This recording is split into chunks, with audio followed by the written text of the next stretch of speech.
প্ৰসংগ ১ নং পুৰণা জেলেম পথৰত থকা ৪০ বিঘা ভূমি গোপনে ক্ৰয় বিক্ৰয় সভা অনুষ্ঠিত কৰি স্থানীয় ৰাইজৰ প্ৰতিক্ৰিয়া জুনাইৰ পুৰণা জেলেম পথৰত থকা ৪০ বিঘা ভূমি ৰাজু মেদকে মাটিৰ গৰাকীৰ ঐক্যতে বিক্ৰী কৰা বুলি অভিযোগ উঠাৰ পিছতে দেওবাৰে পুৰণা গাঁৱৰ মুৰংঘৰত গাঁওখনৰ গ্ৰাম প্ৰধান VLMMC আৰু স্থানীয় ৰাইজৰ উপস্থিতিত এখন ৰাজহুৱা সভা অনুষ্ঠিত কৰা হয়।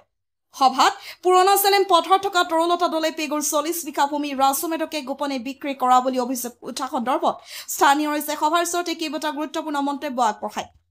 পূৰ্বতে এই ৪০ বিঘা ভূমি প্ৰয়াত হীৰাকান্ত পেগুৰ দখলত আছিল যদিও ২০০৫ চনতে হীৰাকান্ত পেগুৱে তেওঁৰ দখল থকা এই ৪০ বিঘা ভূমি ৰাজু মেদকৰ লগত বিক্ৰী কৰা বুলি একাংশ স্থানীয় কৃষক ৰাইজক অৱগত কৰিছিল আৰু তেতিয়াৰ পৰাই ভূমি দখলত অঞ্চলটোৰ আশে-পাশে বসবাস কৰা একাংশ কৃষকে ৰাজু মেদকৰ পৰা অনুমতি লৈ বিগত ২০ বছৰে বিভিন্ন খেতি কৰি অহা বুলি উল্লেখ কৰে।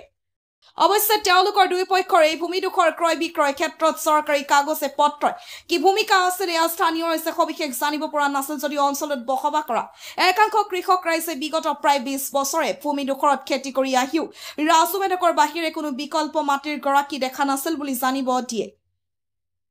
ইফালে হঠাৎ বিগত প্ৰায় ২০ বছৰ পাছত এইদৰে আশ্চৰ্যজনকভাৱে অন্য এগৰাকী মাটিৰ গৰাকী আৱিৰ্ভাৱ হোৱা তীব্ৰ প্ৰতিক্ৰিয়া প্ৰকাশ কৰিছে অঞ্চলটোৰ একাংশ স্থানীয় ৰাইজে।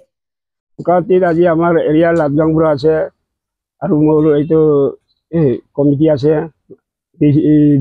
BCC কমিটি আছে এই ইহঁতৰ হেৰিতে আমি চাইকাত কৈছোঁ এইটো মাটিটো ৰাজু মেদক আৰু হীৰাকান্ত পেগুৰ এতিয়া লাগা মাটিটো গণ্ডগোল কৰাটো হ'ল আগতে মই ২০০২ চনৰ পৰা হেৰি ৩ বছৰ নে ২ বছৰ কৰিলোঁ মই খেতিটো ২ বছৰ হৈছে খেতিটো কৰিলোঁ।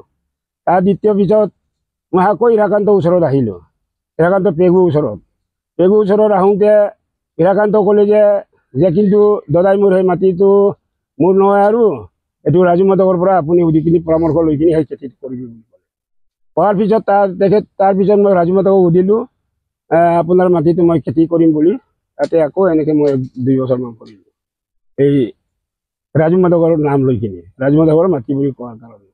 তাৰপিছত মই এৰিলোঁ কিন্তু খেতি কৰাটো সিহঁতক কিনা বেচা কথাটো আমি নাজানো হীৰাকান্তই বা তাৰ ৰাজু মেদকৰ কিনা বেচাটো মই নাজানো কিন্তু হীৰাকান্তই ক'লে যে ৰাজু মেদকৰ লগত বিক্ৰী কৰিলে বুলি কোৱাৰ কাৰণে মই ৰাজু মেদকৰ পাৰ্মিশ্যন লৈ খেতি কৰিলোঁ। তাৰপিছত বহুত মানুহবিলাকে কৰি আছে খেতিটো আজি সেইটো ২০ বছৰ কালটো কৰি আছে দেখা মতেতো চবে শুনামতেতো ৰাজু মেদকৰ খেতিত কৰিছে বুলি সব গাঁৱৰ মানুহবিলাক কৰিয়ে আছে এতিয়ালৈকে যে ৰাজু মেদকৰ নাম লৈহে খেতিটো কৰি আছে আমাৰ জনাটো এইটো আৰু মানে মোৰ নামটো নন্দেশ্বৰ পেগু কিৰো।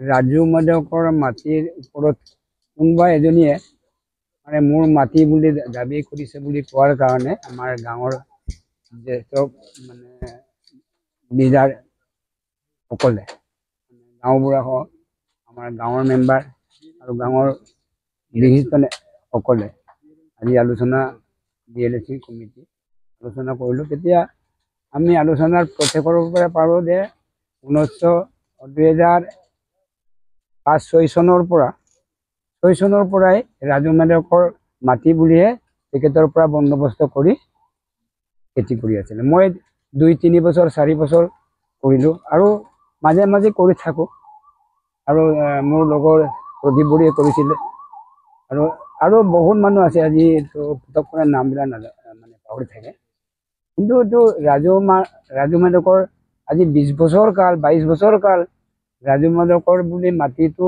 জনাৰ পাছত পটককৈ মানুহ কেনেকৈ ওলাইছে এইটো অসম্ভৱ।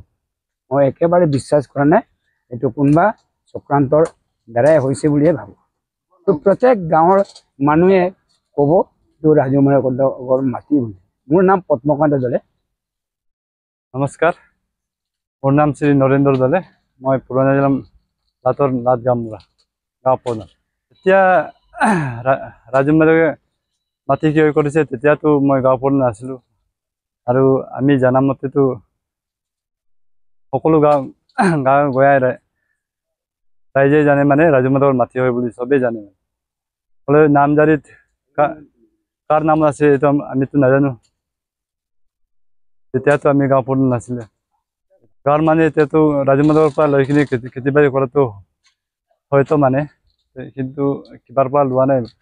এই কি হীৰাকান্তৰ পৰা লোৱা, হীৰাকান্তটো এতিয়া মৰিয়ে গ'ল। তাৰতো যেতিয়া এই হাই কাজিয়া সৃষ্টি কৰিব নালাগে মানে, মোৰ মতে শান্তিত চবে আহিব লাগে। যিকোনো মানুহ যিটো নেকি এতিয়া শিৱগুৰিৰ পৰা আহি কিনি সিহঁতে ইমান কষ্টত আহি মাটি কিয় কৰিছে, হুলস্থুল হ'ব নাই, কিবা হ'ব নালাগে আৰু হাই কাজিয়া লাভ নাই।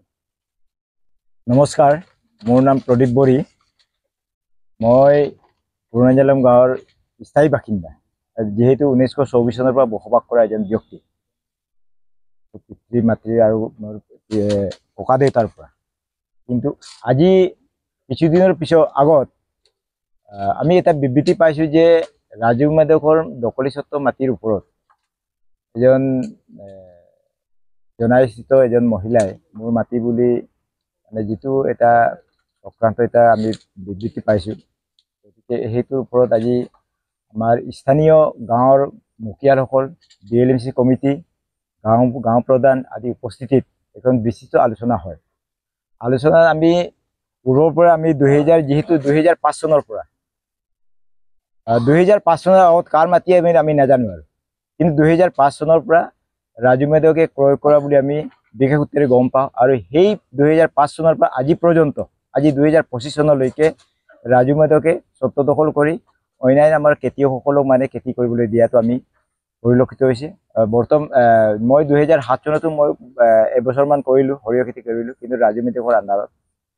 আৰু আজি আমি ৰাইজে অফিচিয়েলিভাৱে ৰাজু মাদকৰ নামত নামজাৰি আছে বা নাই সেইটো আমি ক'বলৈ নাযাওঁ, কিন্তু আমি গঞা ৰাইজে গম পাওঁ যে আমাৰ কণ ল'ৰা ছোৱালীৰ পৰা বুঢ়া মেটালৈকে জানে যে উক্ত মাটিডোখৰ ৰাজু মাদকৰ মাটি বুলি আমি গম পাওঁ।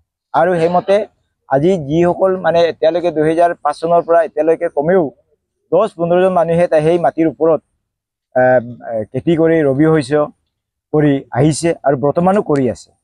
কিন্তু আমি নাজানো যে ইয়াত কোনো এজন ব্যক্তিৰ ওপৰত মাটি বুলি আমি নাজানো, মাত্ৰ গঞা ৰাইজৰ মতে আমি জানো যে উক্ত মাটিডোখৰ ৰাজু মাদকৰ মাটি। কিন্তু যিহেতু আমাৰ ৰাইজৰ ওপৰতো কিছুমান হেঁচা এটা আহিছে যে কিছুমান দুষ্ট চক্ৰ বুলি এটা দিছে, হয়তো দুষ্ট চক্ৰ বুলি ক'বলৈ গঞা ৰাইজৰ ওপৰত এটা আমাৰ বিশেষ আক্ষেপ এটা সোমাইছে। সেইকাৰণে বিস্তৃতভাৱে আজি আমি আলোচনা বহিছোঁ। কিন্তু আমাৰ জ্ঞাত মতে 2005 চনৰ পৰা 2025 চনলৈকে ৰাজু মাদকৰ মাটি বুলি আমি জানো।